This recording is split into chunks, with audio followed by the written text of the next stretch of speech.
Alright, what's up mga ka-math learner? Marahil ay nagtataka kayo kung bakit ang daming mga random numbers dito sa ating whiteboard ngayong gabi. Actually, hindi ito mga random numbers. Kung hindi, mga numbers ito na tinatawag nating perfect squares. Ang mga perfect squares na number, yun ay yung mga number na merong square roots. So, dito sa Math Learning with Sir Ash ngayon, aalamin natin ang mga square roots ng mga numbers na ito.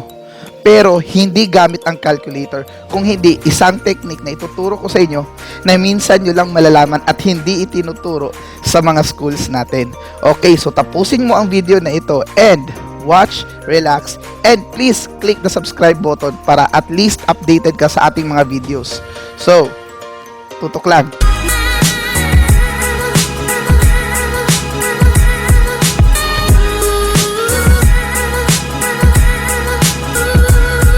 Alright, what's up mga ka-ML? Isang magandang araw sa inyo.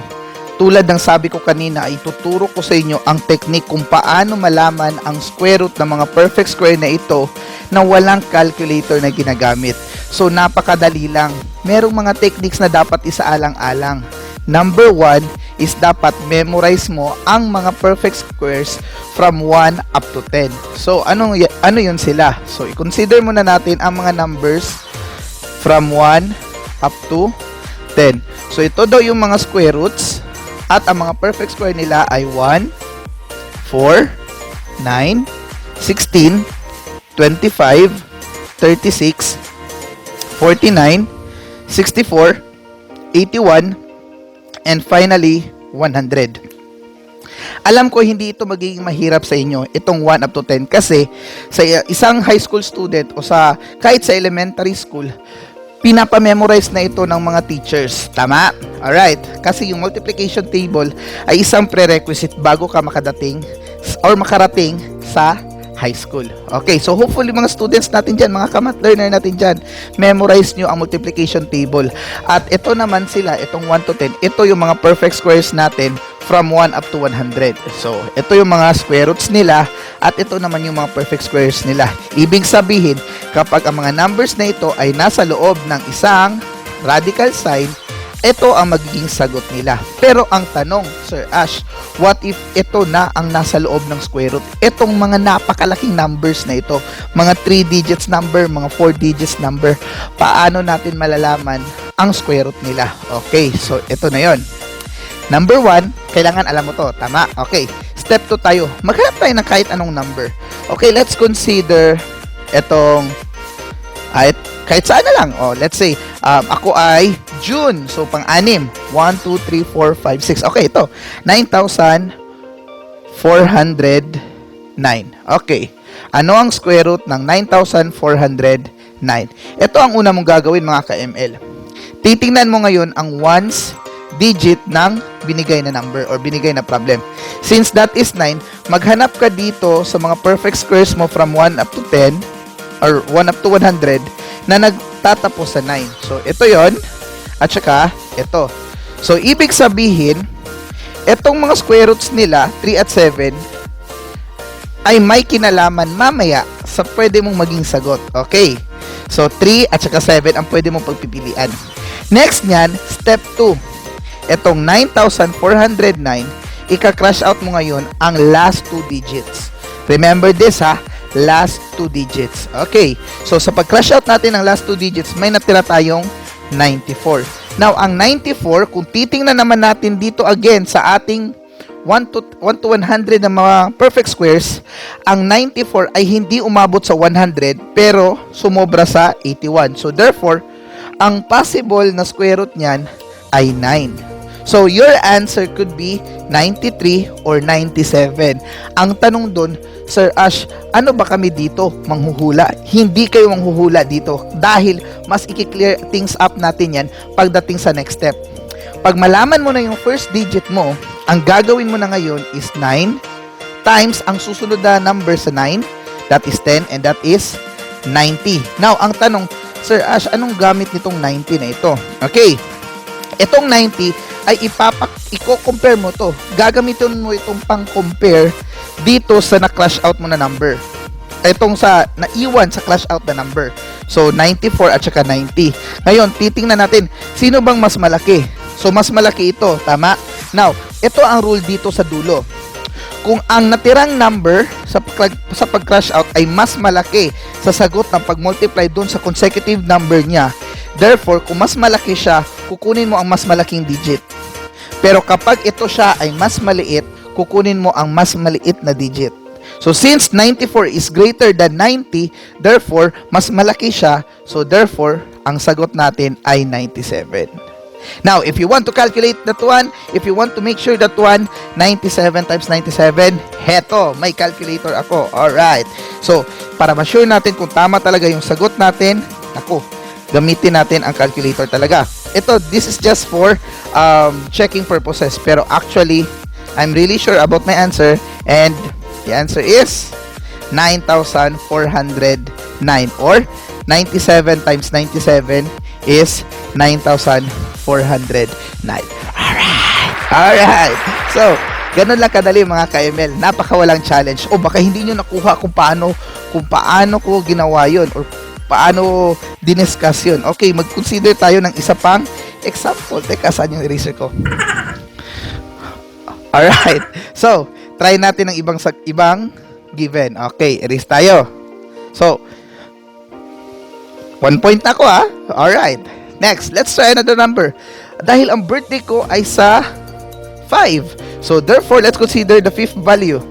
Dito naman, papunta tayo dito.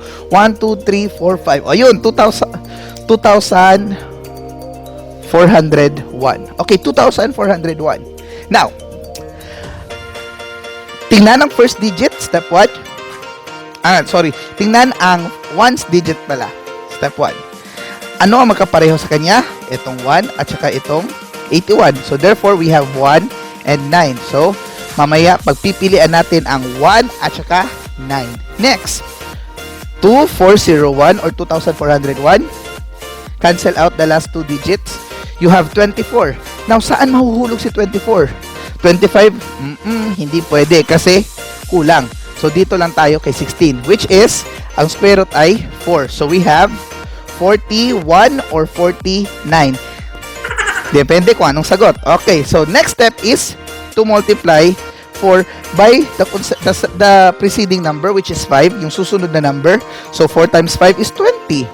Now, since ang 20, i-compare mo ngayon dito sa remaining digit ng na-crash out mo na number, 20 and 24, since ang original is mas malaki, therefore, i-consider mo ngayon ang mas malaking pair. So, that is 49. Therefore, kapag ang 49, i-multiply mo sa kanyang sarili, 49, ang lalabas ay 2,401.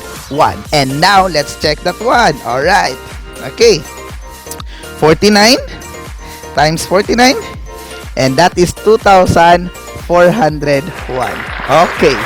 So, 2,401. 49,000. Napakadali lang, di ba? Sir, how about 3-digit naman? Okay, 3-digit. Mas madali yun. Okay, let's erase this one. Okay, let's consider some 3-digit here. We have, yan, 529. Okay. Tapos na tayo sa dulo ng 9 kanina eh. Tama? So, let's try iba naman. 3-digit. O, ito. Ayun, masyadong maliit ang 196. For sure, may iba sa inyo na memorize na yan. O, ito, 676. Okay. What is the square root of 676? Okay, so ang gagawin mo lang is, anong dulo? 6. So, ano dito ang may 6? Ito yon at ito yon. So, 4 at 6 ang pagpipilian mo. Then, 676, crush out the first 2. You have 6. Actually, kung na-memorize mo na ang process na ito, hindi mo na kailangan tong isusulat pa. Kasi nandito na yan sa utak mo. Remember that. It just needs some practice and constant effort. Okay. So, 676, crush out ang 7 and 6. Ang natira, 6 na lang. Saan dito ang pasok si 6? 9 at 4. Hindi umabot sa 9. So, therefore, nandito lang tayo kay 4, which is the square root 2. So, our answer could be 24 or 26. So, in order for us to know, multiply the preceding number ng 2. So, 2 times 3, that is 6. Sir, it's the same. So, therefore, kapag the same, ito ang gagawin mo. If it is the same, equal or more than, they are the same. Katulad lamang ng ng rule ng rounding off. If it is 5 or higher, ganun. So you consider the bigger number. So if it is equal, then you consider the bigger number. So the answer is 26. So your final answer for the square root of 676 is 26 because 26 times 26 is 676. So Ash, are you sure? Okay, let's try din naman. Oh, yan. Okay. 26 times 26 and the answer is 676. So, that's 3 out of 3. Sir Ash, isa pa. Talagang ano kami sa'yo. Okay, isa pa. Last. Now, let's consider my birth year. 89. So, let's find some numbers na nagtatapos sa 89. Ito. 1089. O yan. 1089. Now, consider the last digit. That's 9. So, we have 3 and 7. So, 1089. You cancel out the 2 and that is 10. 10 is less than here. So, dito lang siya pasok. That is 3. So, we have 3, 33, or 37. Saan kaya sa dalawa ang tamang sagot?